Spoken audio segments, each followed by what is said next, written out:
तर नमस्कार मंडळी. तर सिद्धू करतो निलांबरीची कुत्र्यासारखी धुलाई. तर निलांबरी सांगते सिद्धू आणि भावनाला त्यांच्या बाळाचं खरं सत्य.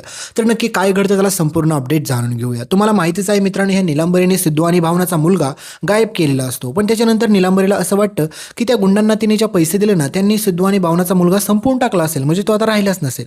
पण मित्रांनो, तो मुलगा जिवंत असतो. आणि मित्रांनो, कहाणी ट्विस्ट असा येतो, अधिराजला ज्यावेळेस मात्र ही निलांबरी खरं सत्य सांगून टाकते की म्हणते की सिद्धू आणि भावनाचं बाळ मी संपवलं. त्याच्यानंतर सिद्धू समोर जाऊन अधिराज रडतो आणि म्हणतो की सिद्धू खूप मोठी चूक झाली. तर त्यावेळेस मात्र आता अधिराजला सिद्धू एकच गोष्ट सांगत असतो की दादा काळजी करू नको, वहिनी जे काही तुझ्यासोबत वागली ना, ह्या सगळ्याचा त्याला एक दिवस एवढा पश्चाताप होणार ना की तू काहीच टेन्शन घेऊ नको, त्याच्यामुळे तिला एक दिवस शिक्षा नक्कीच होईल. पण ज्यावेळेस मात्र आता अधिराजच्या मनात एकच गोंधळ चालू असतो की मी सिद्धूला कसं खरं सत्य सांगू, कारण की तो आज ज्या मुलीचा सांभाळ करतो ना स्वतःची मुलगी म्हणून, ती त्याची खरी मुलगी नाहीच आहे. त्याचा खरा मुलगा होता आणि तो मुलगा ह्या निलांबरीने संपवला, म्हणजेच माझ्या बायकोने संपवला. आणि त्यावेळेस मात्र आता तुम्हाला माहितीच आहे की सिद्धू म्हणत असतो की अरे दादा तू काळजी करू नको, रडू नको. जरी आता निलांबरी वहिनीने काही जरी केलं ना, तरी तुला रडायची गरज नाही. कारण की आता बघ, आपल्या भावनाला म्हणजेच आता आपल्या घरात मुलगी आली, म्हणजेच लक्ष्मी आली आहे, ती तुला आता काका बोलणार. त्याच्यामुळे तू असं रडता काका तिला अजिबात पण आवडणार नाही. त्याच्यामुळे तू प्लीज रडू नको. तर आता अधिराज म्हणत असतो की मी कसं सांगू सिद्धूला ह्या निलांबरीचं खरं सत्य. सिद्धू एवढा खुश आहे तर त्या बिचाऱ्याला उगाच टेन्शन येईल. त्यावेळेस मात्र आता अधिराज रडत असतो. तर सिद्धू म्हणतो की दादा तू माझ्यापासून काही लपवत तर नाही ना. त्यावेळेस मात्र बिचारा अधिराज म्हणतो की सिद्धू मी खरंच लपवत नाही, पण तू खरंच एवढा चांगला आहे ना की काय बोलू तुला मी.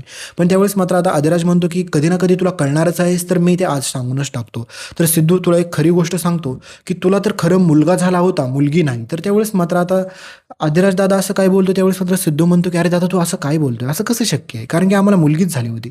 मग त्यावेळेस मात्र निलांबरीचा खरा पर्दाफाश करतो अधिराज. आणि त्याच्यानंतर सिद्धू एवढा प्रचंड भडकतो की म्हणतो की भावनाला जर हे कळालं तर त्या बिचारीची काय रिॲक्शन होईल. त्याच्यामुळे सिद्धू भावनाला काहीच बोलत नाही. त्याच्यामुळे सिद्धू म्हणतो की आधी मला माझ्या मुलाचा शोध घेतला पाहिजे, आणि ह्या निलांबरीला तिची लायकी जर मी नाही दाखवली तर मी नावाचा सिद्धू नाही. तर पुढे सिद्धू निलांबरीला साईडला नेतो आणि त्याच्यानंतर तिला असं काय रंगवतो की बोलायलाच नको. आणि सोबतच मात्र ती डॉक्टर असते, तुम्हाला माहितीच आहे की तिने पण सिद्धू आणि भावनाचं बाळ लंपास करण्यात तिने मदत केलेली असते निलांबरीची. आणि सिद्धू म्हणतो की खरं खरं सांगा, नाहीतर तुम्हाला मी अशा ठिकाणी देईल ना की तुम्ही परत तिथून कधी आयुष्यात बाहेर पण येणार नाही. त्यावेळेस मात्र ती डॉक्टर देखील खरं सत्य सांगून टाकते आणि म्हणते की हो तुम्हाला खरंच मुलगा झाला होता, निलांबरीच्या म्हणण्यामुळे आम्ही हे सगळं केलं आणि निलांबरीने आम्हाला ब्लॅकमेल केलं, त्याच्यामुळे हे सगळं करावं लागलं आम्हाला. तर सिद्धू आता डायरेक्ट रडायलाच लागतो आणि म्हणतो की माझा मुलगा खोटा असेल, काय झालं असेल त्याच्यासोबत.